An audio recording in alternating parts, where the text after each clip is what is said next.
Kemudian yang ketiga, dilarang mengobrol sehingga dapat mengganggu jemaah lain dalam majelis ilmu.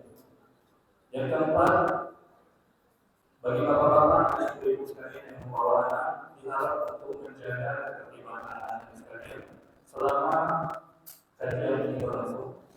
Kemudian yang kelima, kita memberikan posisi dari panitia.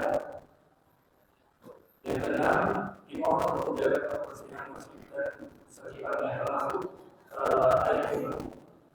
Bagi para jemaah yang mengambil air minum, mohon dihabiskan. Jika sudah diambil, mohon dihabiskan. Kemudian yang ketujuh, khusus ibu yang membawa balita. Jika sudah menyediakan fasilitas khusus untuk ibu-ibu di ruang laut atau pasar. Kemudian juga kami ingatkan bahwasanya insya Allah besok pada subuh akan ada kajian bersama Ustaz Abu Muslim juga. Kami baru dapat info dari kedua tempat bahwasanya besok insya Allah pada subuh akan ada kajian dengan Ustaz Abu Muslim. Mungkin sekian yang dapat kami sampaikan. Langsung saja kepada Ustaz Abu Muslim. Assalamualaikum warahmatullahi wabarakatuh.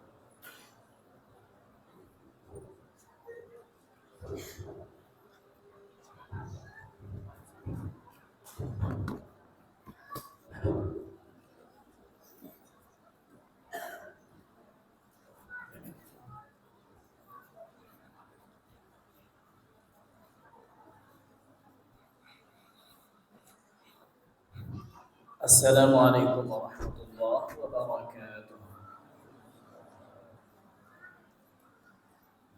Alhamdulillah hamdan katsiran tayyiban mubarakan fihi. Wa ashhadu an la ilaha illallah wahdahu la syarika lah. Wa ashhadu anna Muhammadan abduhu wa rasuluh. Wa safiyuhu min khalqihi wa khaliluh. أدى الأمانة وبلغ الرسالة ونصح للأمة وكشف الله به الأمة وجاهد في الله حق جهاده حتى أتاه اليقين اللهم جزه عنا خير ما جزيت نبيا عن أمته ورسولا عن دعوته ورسالته اللهم صل وسلم وبارك على هذا النبي الكريم وعلى آله وصحبه أجمعين وعلى كل من اهتدى بهديه واستنى بسنته وقتفى أثره إلى يوم الدين أما بعد.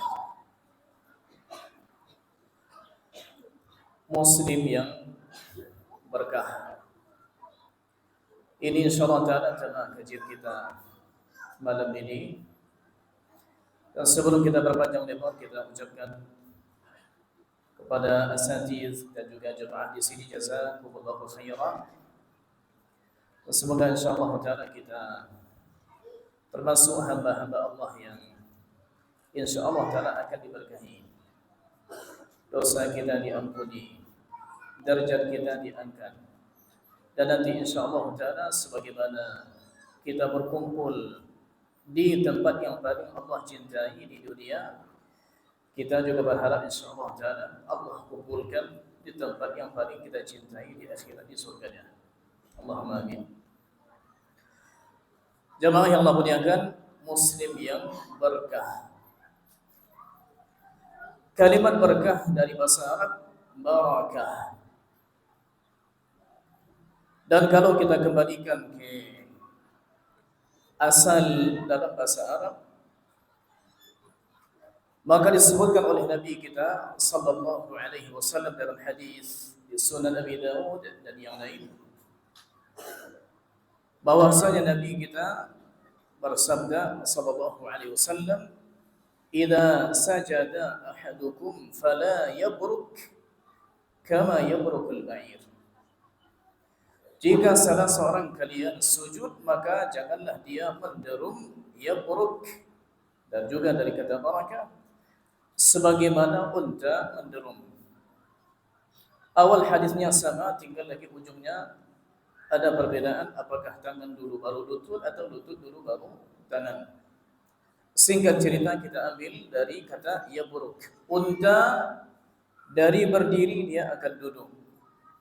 Dan kalau dia sudah duduk begitu maka dia berada dalam keadaan tetap di sana sekian lama. Maka disebutkan oleh Imam Ar-Raghib Al-Asfahani, al-barakatu, berkah itu adalah subutul khairil ilahi, tetapnya kebaikan dari Allah Ta'ala, fis syai'i, di sesuatu, suatu barang.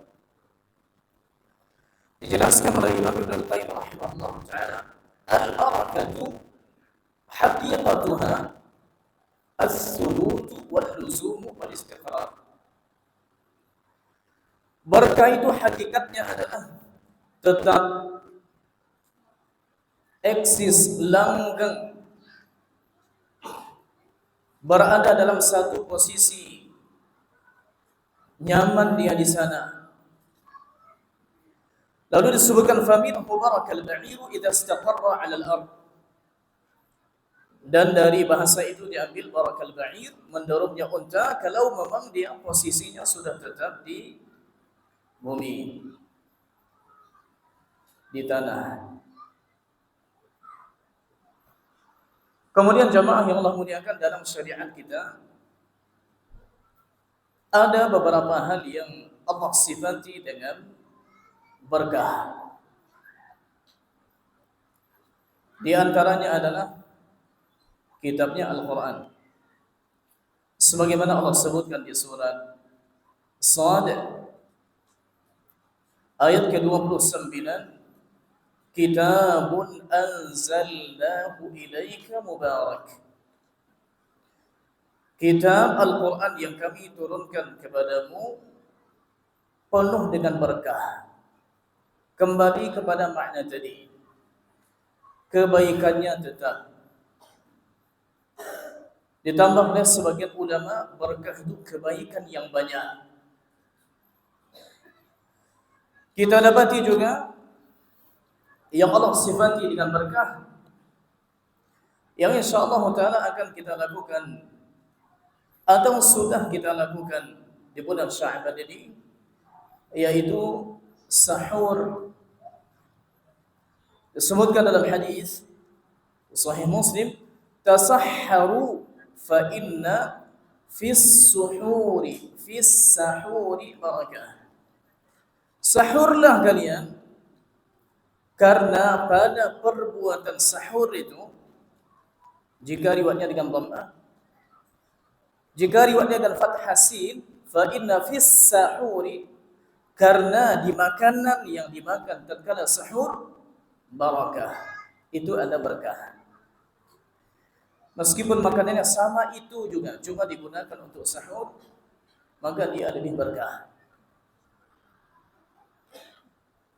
Kita dapati juga berkah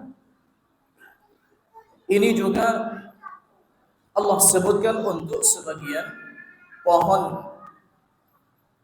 Di antaranya adalah pohon zaitun, sebagaimana dalam ayat di surat An-Nur, Allahu nurus samawati wal ard, mazalu nurihi kamishkatin fiha misbah, al-misbahu fi zujajah, az-zujajatu ka'annaha kawkabun durriyyun yuqadu min syajaratin mubarakah zaitunatin la syarqiyatin wa la gharbiyah. Allah sebutkan di ayat ini pohon zaitun, pohon yang berkah. Berarti kembali kepada makna tadi, pohon yang banyak kebaikannya. Kita kalau mengucapkan salam juga diiringi dengan itu, wa barakatuh. Berarti di samping keselamatan kita inginkan kepada orang yang menjadi mukhatab kita, lawan bicara, kita juga berharap ia dicurahi rahmat Allah Subhanahu wa ta'ala, juga berkah darinya, kebaikan yang banyak. Kita hadir walimah, kawan kita alhamdulillah sudah Allah takdirkan mendapatkan jodoh. Lalu kita doakan, barakallahu laka atau untuk keduanya barakallahu lakuma wa baraka alaikuma wa jama'a bainakuma fi khair. Semoga Allah memberkahi kalian berdua.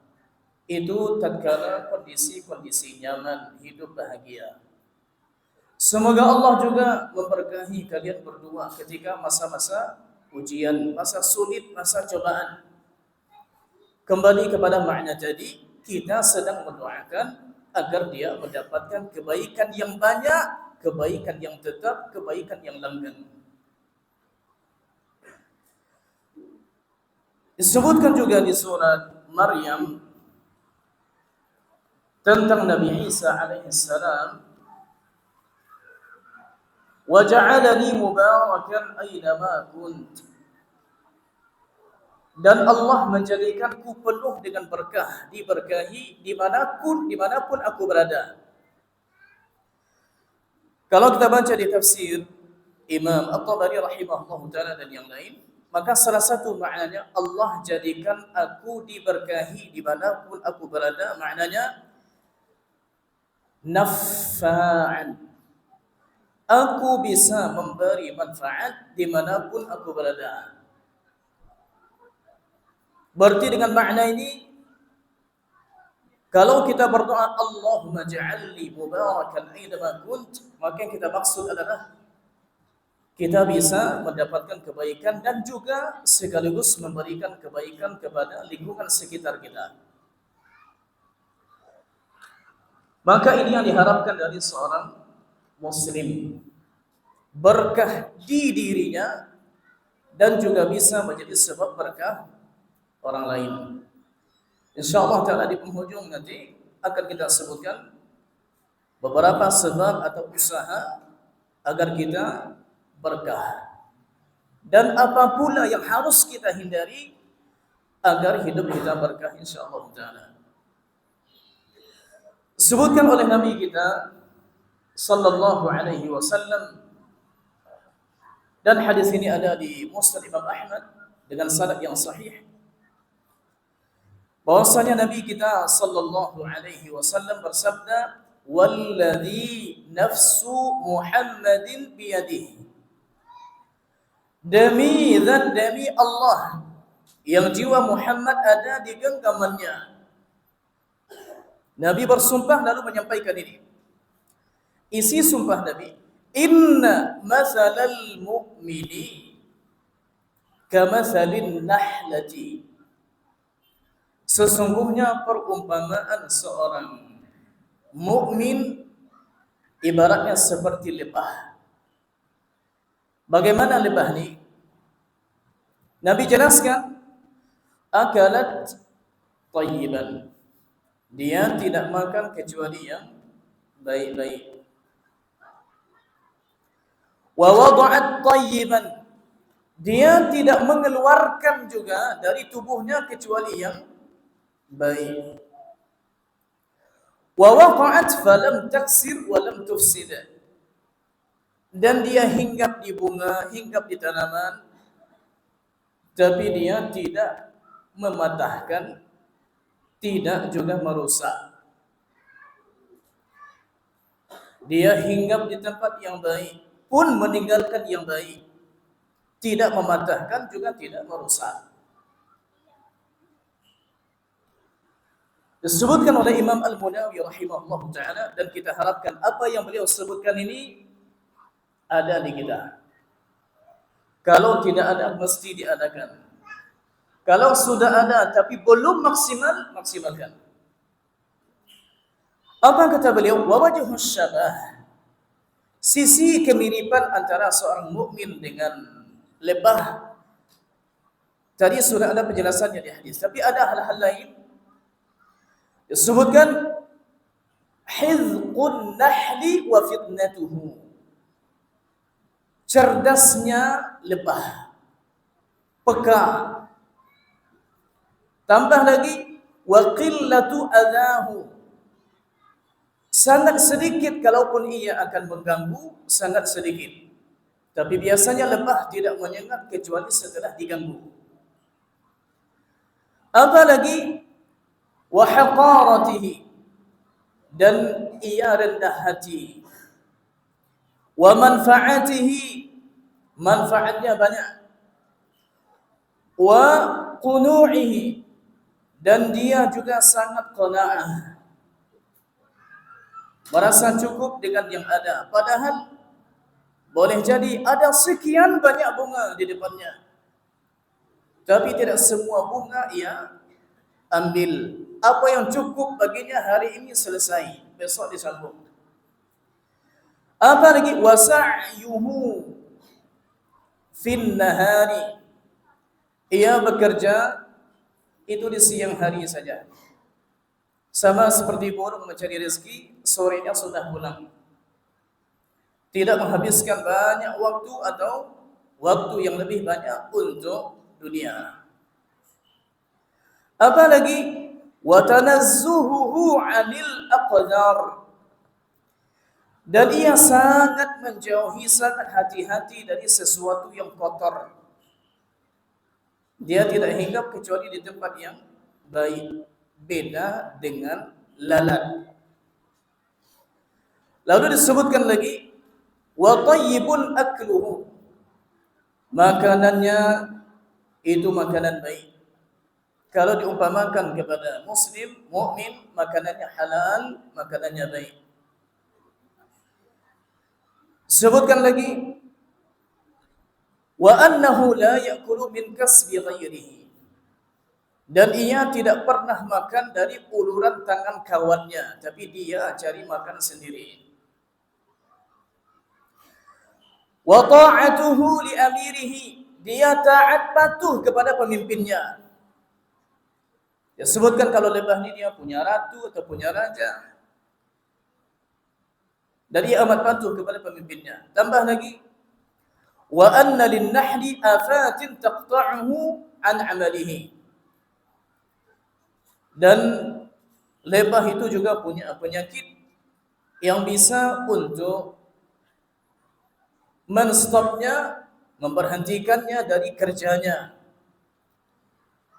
Ada semacam tantangan-tantangan, kalau ini ada dia tidak bisa bekerja. Di antaranya al-zulmah, gelap, al-ghaim, mendung, ar-rih, angin yang kencang, wad-dukhan, ada asap, wal-ma, ada air, wan-nar, begitu juga api. Lalu disebutkan wa kadzalikal mu'minu lahu afatun tufqiruhu an amalihi. Begitu juga dengan seorang mukmin. Seorang mukmin juga sering ia terhenti dari amalnya ketika ada ujian-ujian, ada cobaan-cobaan. Beliau sebutkan zulmatul ghaflah, yaitu kegelapan, kelalaian, lalai. Apalagi wa ghaimus syak, dan juga mendung dalam bentuk ragu. Ada syubhat-syubhat, mulai ragu. Ada ustaz yang viral, mulai ragu. Warihul fitnah, begitu juga angin fitnah, badai fitnah. Wadukhanul haram, dan juga asap yang haram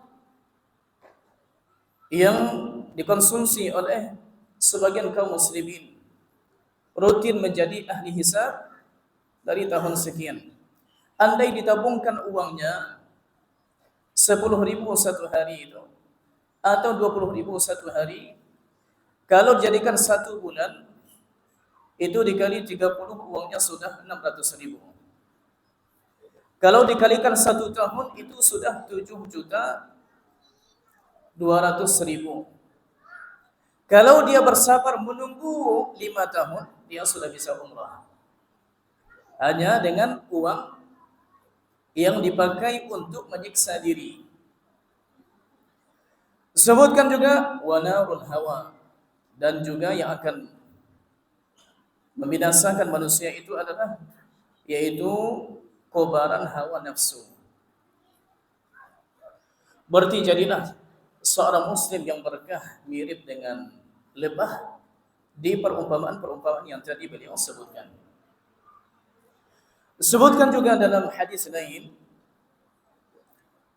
yang sanadnya disahihkan oleh Syekh Al-Albani rahimahullah taala, Masalul mu'mini masalun nakhlah. Kalau tadi dengan ha, nahlah. Kalau sekarang dengan kha, nakhlah. Perumpamaan seorang mukmin mirip dengan batang kurma, pohon kurma. Apa yang bisa diambil dari pohon kurma? Disebutkan ma ukhidat minha ma akhadta minha min syai'in nafa'aka. Apa yang engkau ambil darinya, mau diambil batang, ada gunanya. Mau diambil daun, ada gunanya. Mau diambil buah, Masya Allah, gunanya juga Masya Allah. Maka perumpamaan seorang mukmin disebutkan oleh Nabi mirip dengan nahlah, mirip dengan nakhlah. Ada juga dalam hadis lain Nabi kita sallallahu alaihi wasallam bersabda, "Inna mathalal mu'mini kamathalil qit'ati minadh dhahab." Sesungguhnya perumpamaan seorang mukmin itu mirip dengan sebongkah emas. Bagaimana dengan emas ini? Nafakha 'alaiha sahibuha. Ditiup emas ini seperti orang meniup besi, tapi Masya Allah tidak berkurang, falam taghayyar wa lam tanqus. Dia tidak berubah dan tidak pula kurang. Kalau besi biasanya ditiup oleh pandai besi atau dipisahkan antara inti besi dengan kotorannya, maka akan terpisah ini kotorannya intinya. Tapi kalau emas Masya Allah tidak ada yang jadi sampah dan dia pun tidak kurang. Yang tadinya gelang mau dirubah jadi yang lain, bisa dicetak lagi. Perumpamaan-perumpamaan ini yang disebutkan oleh Nabi kita sallallahu alaihi wasallam. Ada sebuah ungkapan yang indah disampaikan oleh seorang ulama di abad yang ketiga. Nama beliau Yahya bin Mu'adz Ar-Razi yang wafat pada tahun 258 Hijriah. Beliau sebutkan begini, liyakun hazzul mu'mini minka salasan.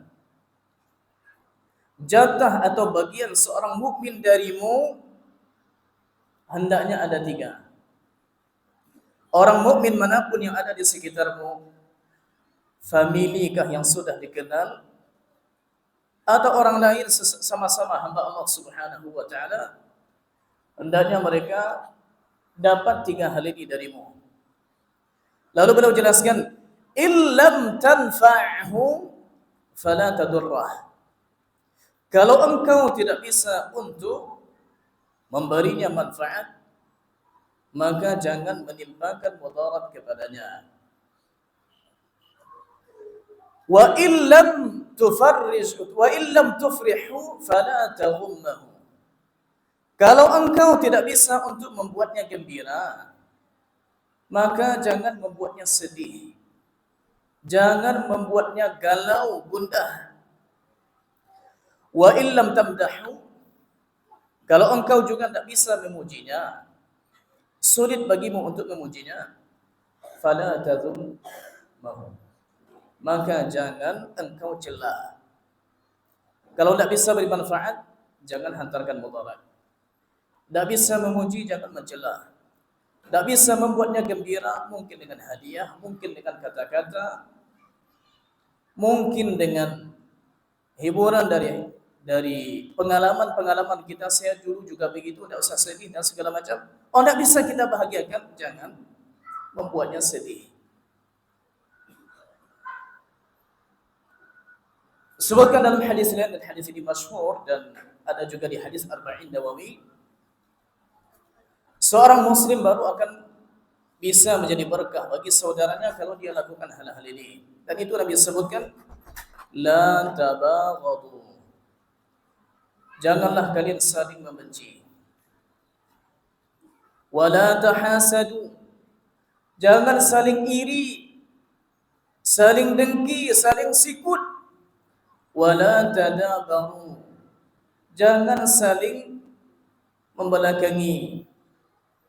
Tidak saling bersapaan, sudah lama tidak berdamai. Malah terkadang semakin sering ikut kajian semakin banyak musuh.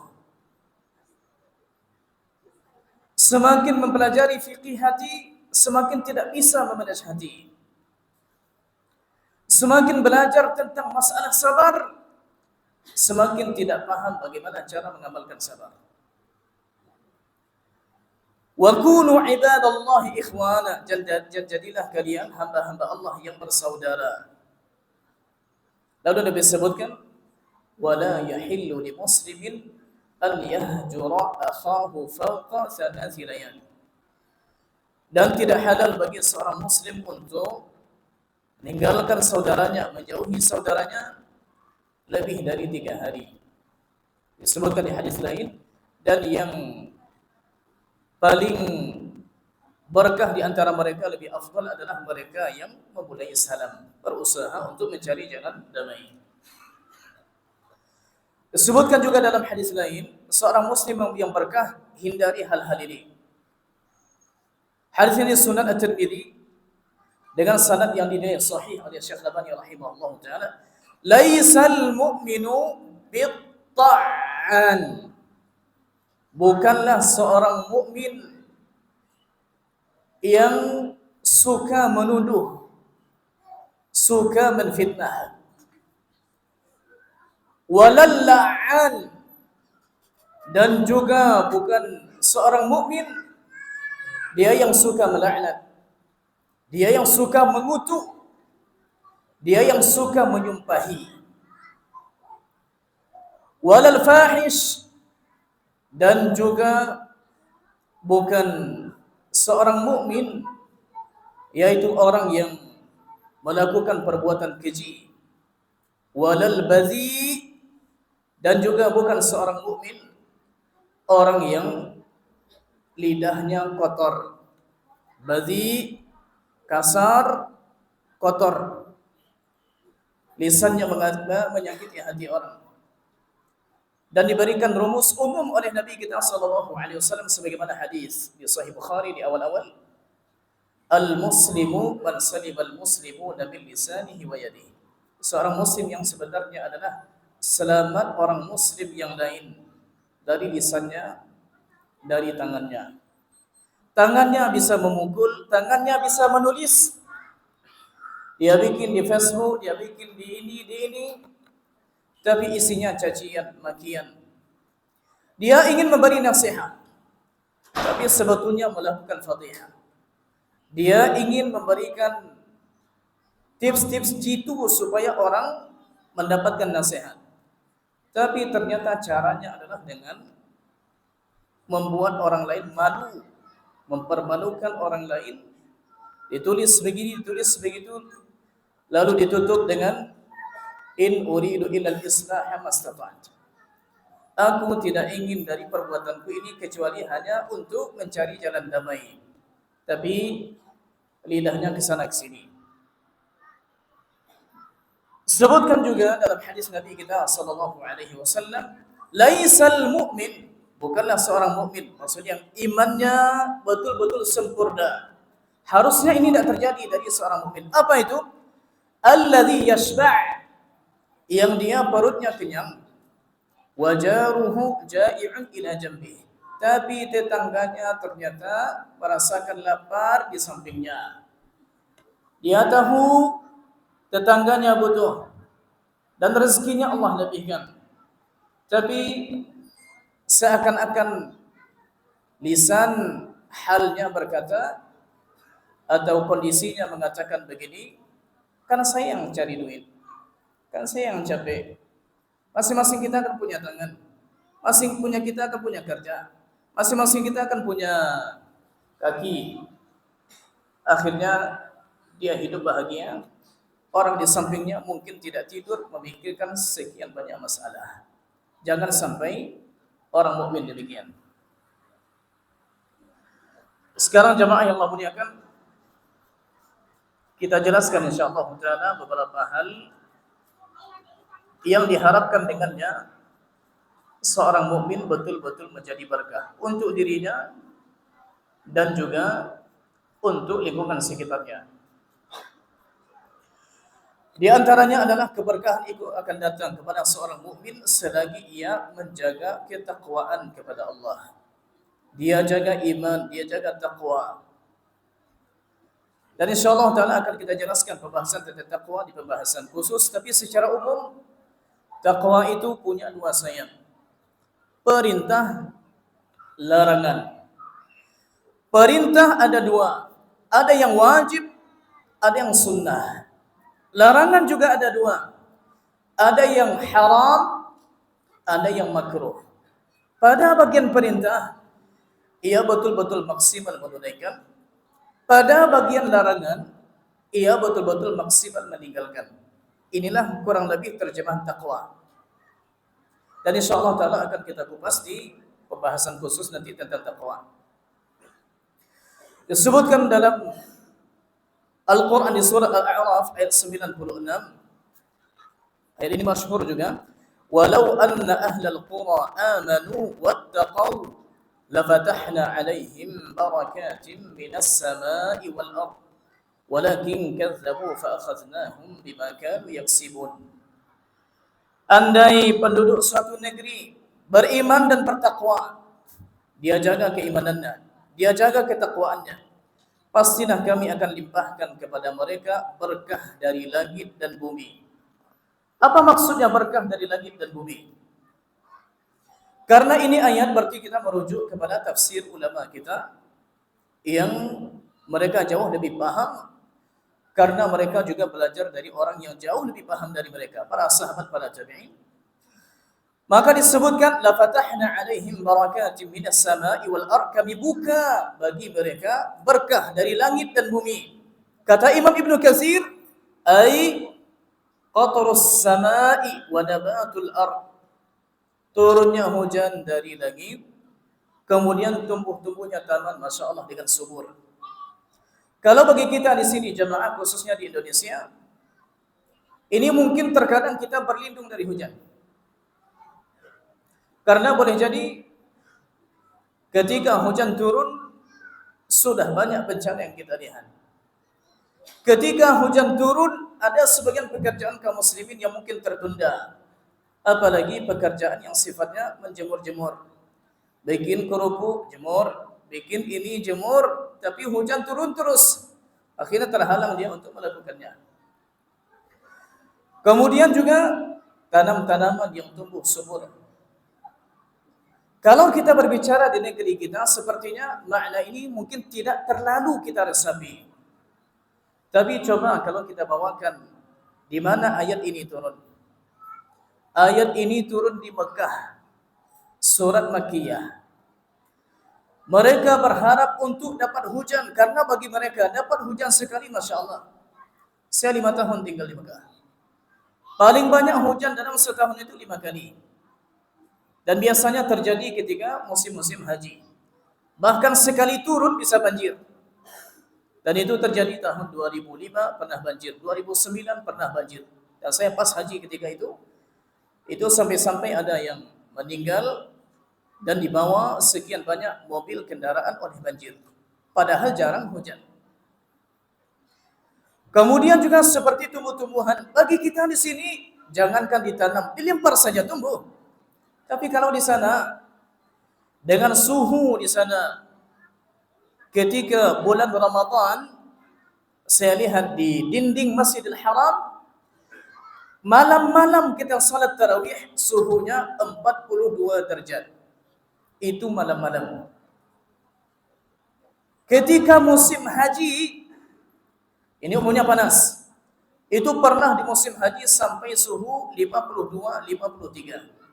Bagi yang tidak biasa, contohnya dengan kondisi itu, akan mimisan, akan lemah. Bahkan tidak sedikit yang kurang air, dehidrasi, lalu pingsan.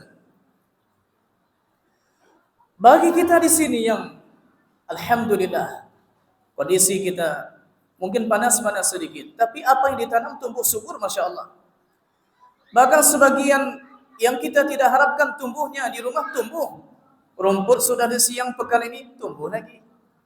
Sawah sudah disiang, tumbuh lagi. Sudah disemprot pakai racun, tumbuh lagi.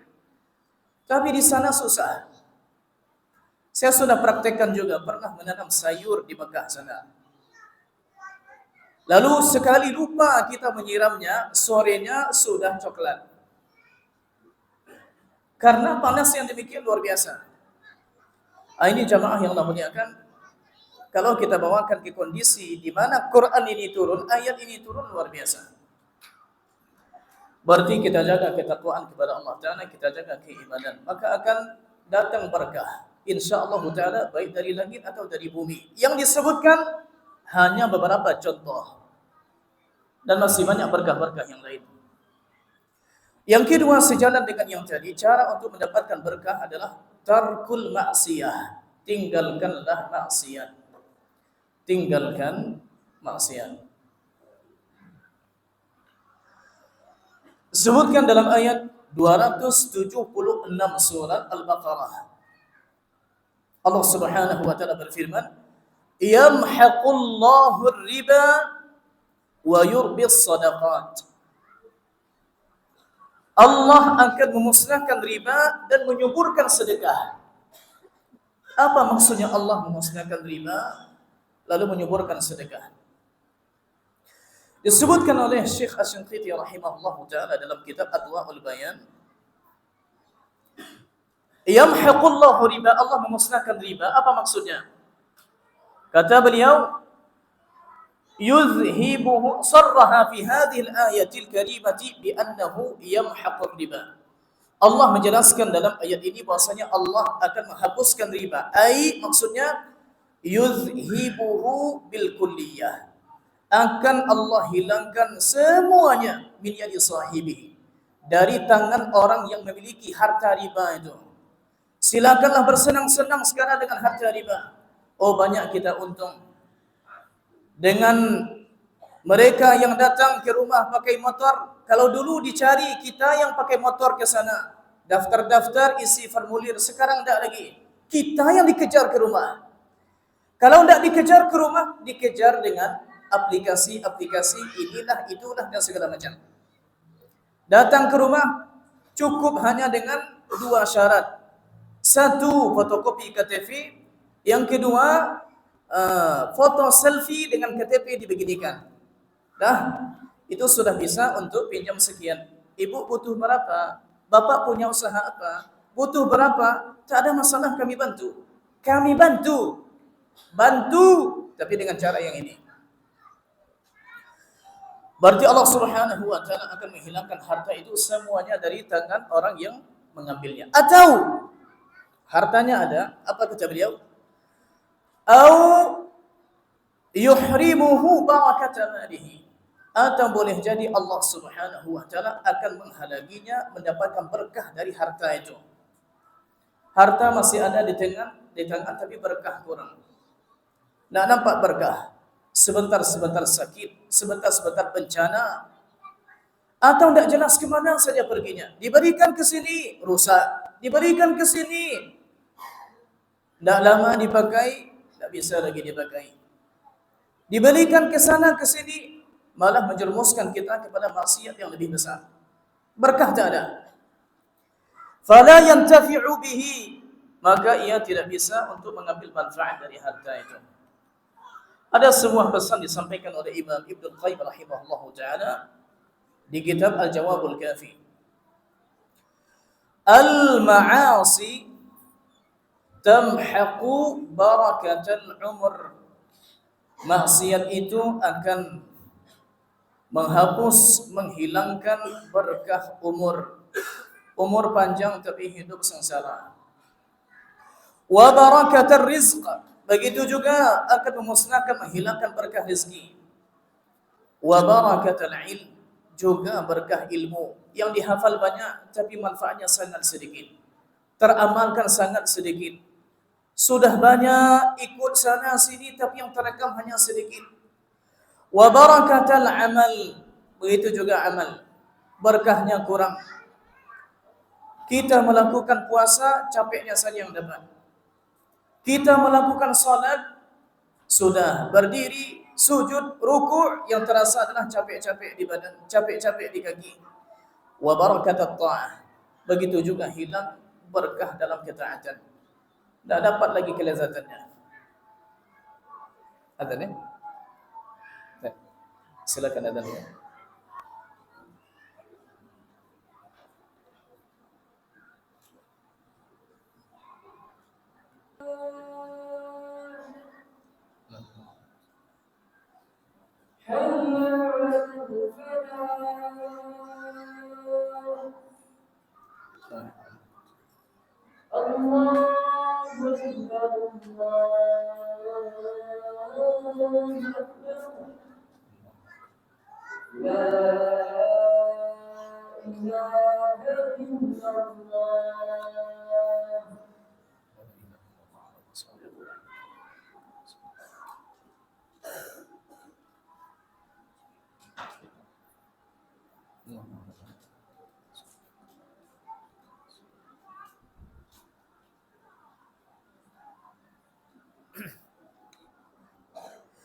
Alhamdulillah Rabbil Alamin wa sallallahu wa sallam wa baraka ala Nabi Al-Karim wa ala alihi wa sahbihi ajma'in amma ba'd.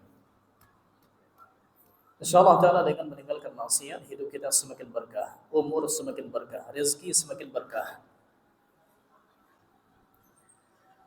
Sebab lain yang insyaAllah ta'ala bisa menuai berkah, apalagi dalam usaha kita, dalam bisnis kita, yaitu kita jujur, kita tidak menipu orang. Jika ada sesuatu yang kurang pada hal yang kita jual kepada orang, maka ini tidak boleh ditutup-tutupi. Kita sebutkan kalau memang demikian. Maka nanti orang yang akan tertarik untuk membeli dengan kondisi itu akan membeli juga, yang tidak. Kita dapati makna ini dari hadis Nabi di Bukhari dan Muslim. Nabi kita sallallahu alaihi wasallam bersabda, al-bay'ani bil khiyari ma lam yatafarraqa. Pembeli dan penjual ini masih ada pilihan untuk melanjutkan atau membatalkan akad selagi mereka belum berpisah di tempat itu. Lalu disebutkan fa in sadaqa wa bayyana burika lahuma fi bai'ihima. Kalau keduanya jujur dan keduanya menjelaskan dalam transaksi mereka, maka akan diberkahi jual beli mereka itu. Kejujuran dari penjual, apa yang dia pamerkan memang itu yang dia jual. Bukan seperti orang yang jual buah-buahan disusun yang besar-besar, yang cantik-cantik di depan, tapi nanti yang ditimbang yang belakang-belakang. Kemudian ada pula dari pembeli, dia ingin menipu pula penjual. Dia kasih uang, dia lipat-lipat, ternyata uangnya sudah robek. Kalau begini keadaannya, kapan kita akan dapat berkah? Si penjual tidak jujur, si pembeli juga tidak jujur. Dan ini berlaku dalam semua jual beli, baik jual beli barang atau jual beli jasa. Sebutlah jasa ini seperti jasa pendidikan. Kami begini, kami begitu, tapi ternyata di dalamnya tidak begitu. Dimunculkan 1, 2, 3 murid yang berprestasi, seakan-akan semua murid demikian, padahal di dalamnya tidak demikian. Ada lagi contohnya seperti mereka yang punya usaha, anggaplah travel untuk haji, travel untuk umrah. Iklannya begini, iklannya begitu. Tapi nanti ternyata didapati di lapangan jauh panggang dari api, kata orang. Tidak ketemu apa yang disebutkan. Padahal dari awal ia sudah tahu kalau dia tidak akan bisa berikan apa yang dia sampaikan. Tapi dalam rangka untuk merebut ini, merebut itu dia lakukan juga, akan hilang keberkahan. Bahkan orang yang terzalimi, kalau dia betul terzalimi dan dia dalam kondisi tidak ada satupun yang menghalangi doanya dikabulkan, apa saja tidak dikabulkan Allah Subhanahu wa taala. Kalau ia berdoa langsung Allah kabulkan karena dia orang yang terzalimi, ini malah bisa menjatuhkan, membuat bangkrut orang yang didoakannya. Mungkin dia ditipu 1 hari, 2 hari, 3 hari, tapi akibat dari doa tadi itu akan membuat orang yang menzalimi sengsara seumur hidup. Dalam hidup berumah tangga ada juga hal yang mesti kita hindari sehingga ada keberkahan dalam keluarga. Masih kembali kepada makna tadi, kita mesti jujur, jangan bohong, jangan berkhianat. Jangan ada jiwa lain bagi seorang istri. Jangan ada pula jiwa lain bagi seorang suami. Kalau sudah masuk pihak yang ketiga, waliyahzubillah, apakah dia teman sekantorkah? Apakah dia kawan satu alma mater? Apakah dia mungkin dulu pernah dikenal begini dan begitu?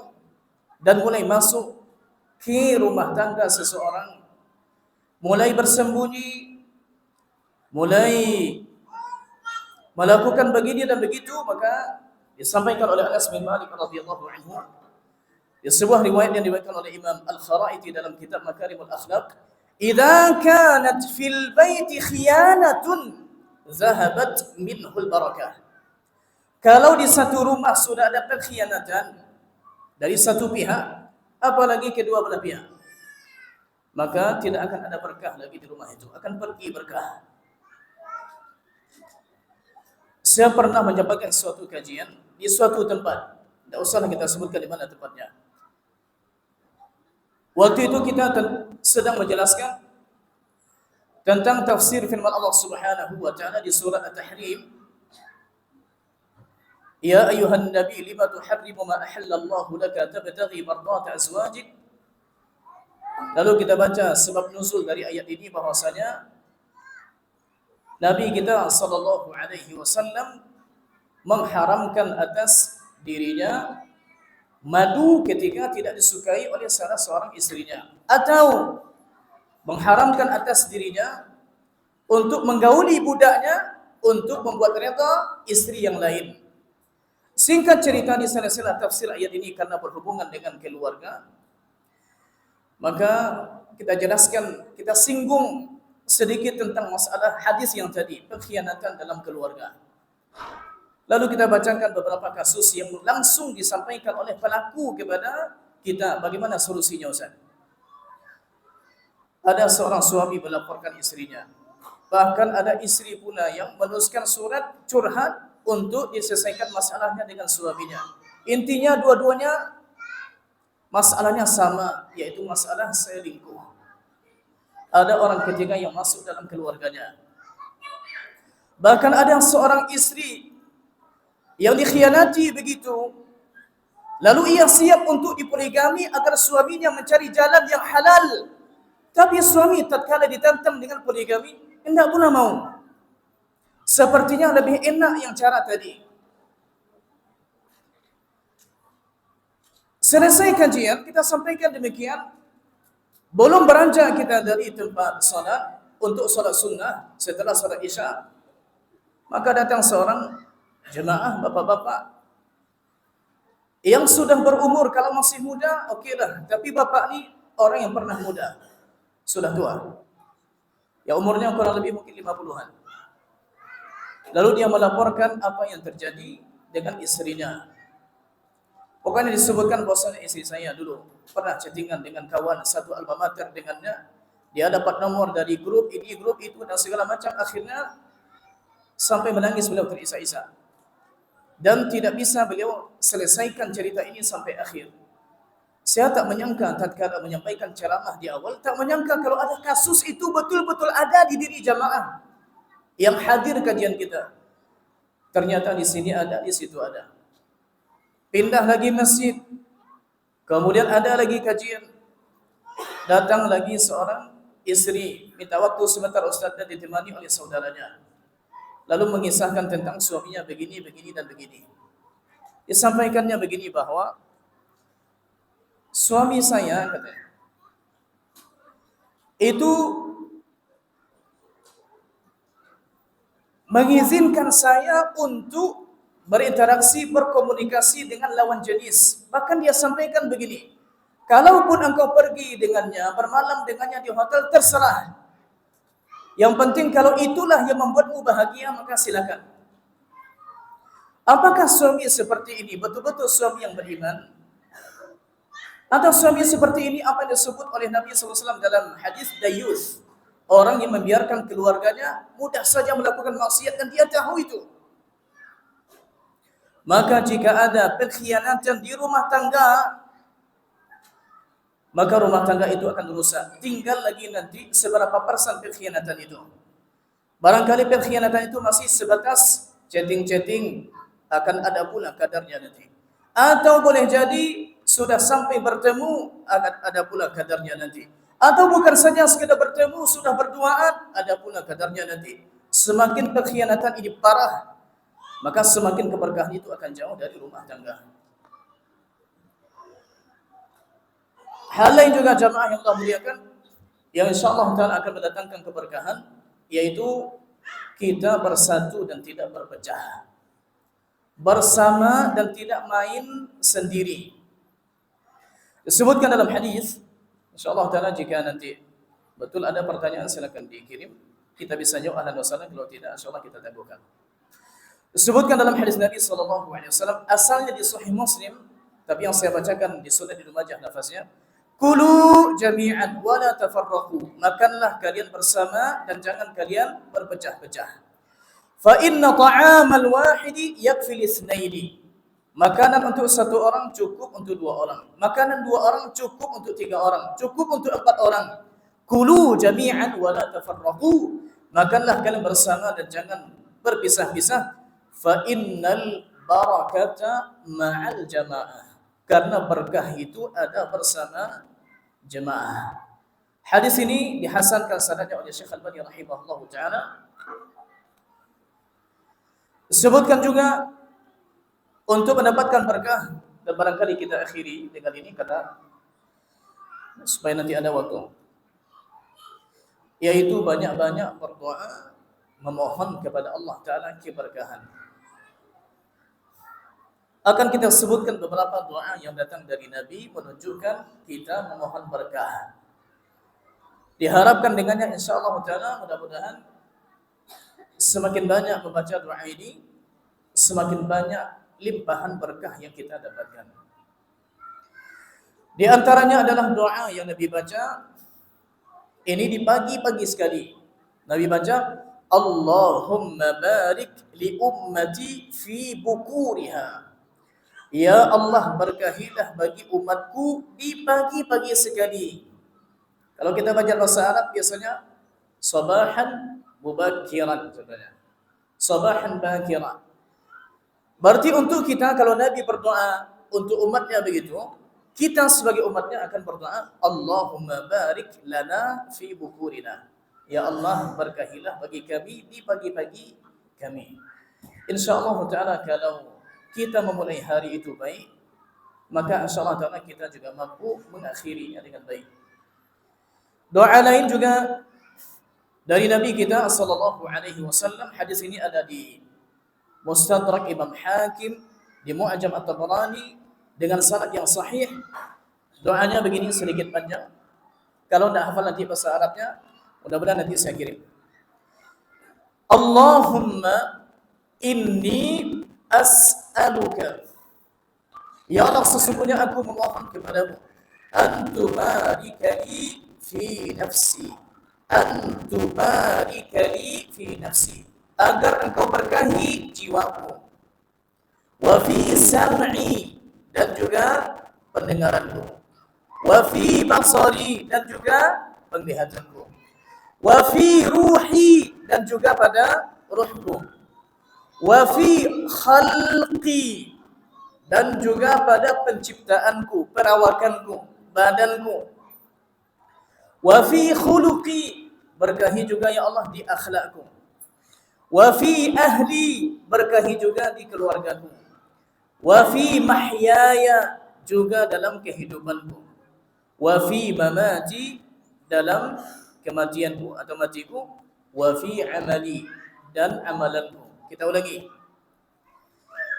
Allahumma inni as'aluka an tubarika li fi nafsi. Ya Allah, sesungguhnya aku memohon kepadamu engkau berkahi jiwaku. 1. 2. Pendengaranku. Sam'i, pendengaranku. 3.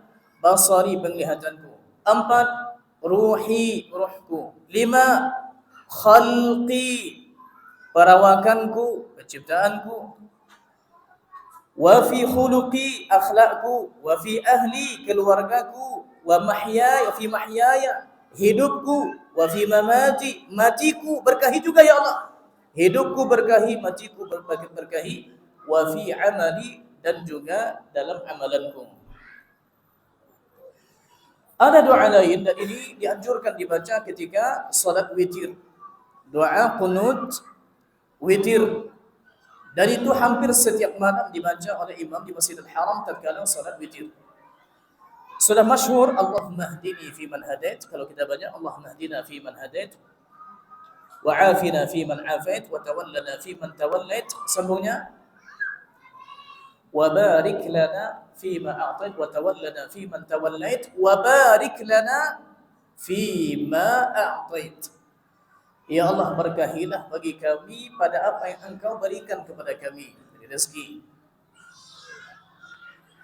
Ada lagi doa dari Nabi kita sallallahu alaihi wasallam. Insyaallah taala nanti saya kirimkan semuanya.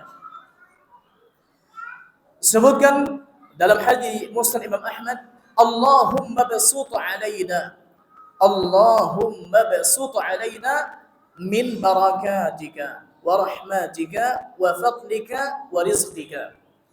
Ya Allah, limpahkanlah kepada kami 4 hal ini. Keberkahanmu, rahmatmu, karuniamu, dan rezekimu. Allahumma basut alaina min barakatika wa rahmatika wa fadlika wa rizqika. Ada lagi meminta kepada Allah Subhanahu wa taala keberkahan anak, keberkahan keturunan, keberkahan keluarga. Hadis ini ada di Sunan Abi Dawud dan yang lain. Nabi kita pernah berdoa, Allahumma barik lana fi asma'ina. Ya Allah, berkahilah bagi kami di pendengaran kami. Wa absarina, dan penglihatan kami. Wa qulubina, dan hati kami. Wa azwajina, dan istri kami. Wa dzurriyyatina, dan keturunan-keturunan kami. Sambungnya, wa tub alaina innaka antat tawwabur rahim. Dan terimalah taubat kami, sesungguhnya Engkau Maha menerima taubat dan Maha penyayang. Diulangi, Allahumma barik lana fi asma'ina wa absarina wa qulubina wa azwajina wa dzurriyyatina. Ya Allah, berkahilah bagi kami 5 hal ini, pendengaran kami, penglihatan kami, kemudian hati kami, istri kami, dan keturunan kami. Diharapkan insyaallah taala dengan doa-doa ini kita betul bisa menuai berkah dari Allah Subhanahu wa taala. Berarti semua yang kita minta ini kita kembalikan kepada makna di awal. Kita meminta berkah maknanya adalah kita meminta kebaikan. Kebaikan ini kebaikan yang banyak, kebaikan yang tetap, kebaikan yang langgeng. Yang sudah ada jangan hilang. Yang kita cari adalah tambahnya. Yang kita cari adalah tambahnya. Dan sesama kita mengucapkan doa, barakallahu fiik, barakallahu fiikum, barakallahu fiiki, kepada anak-anak kita yang putri. Barakallahu fiika. Ini dalam rangka juga untuk sama mendoakan keberkahan. Mudah-mudahan dengan kita mendoakan mereka, doa kita malaikat aminkan, lalu malaikat menyusulnya dengan doa walaka bimasil. Semoga engkau juga mendapatkan hal yang sama apa yang engkau doakan untuk saudaramu. Ini barangkali jemaah yang bisa kita jelaskan. Insyaallah taala Di subuh besok kita akan bahas tentang doa berkenaan dengan 5 hal. Ada 5 hal yang kita minta dari Allah Subhanahu wa taala, dan semoga insyaallah taala Allah Subhanahu wa taala menerima dari kita amalan kita, mengampuni dosa-dosa kita. Allah Subhanahu wa taala mengangkat derajat kita. Allah kumpulkan kita sebagaimana Allah kumpulkan di masjidnya, Allah kumpulkan juga kita di surganya insyaallah taala radiyatan mardiyah. Jiwa kita reda dan juga diridai. Wallahu taala a'la wa a'lam. Ini yang bisa kita sampaikan, wallahu a'lam. Dan jika ada pertanyaan, ada masalah, kalau tidak insyaallah kita salat.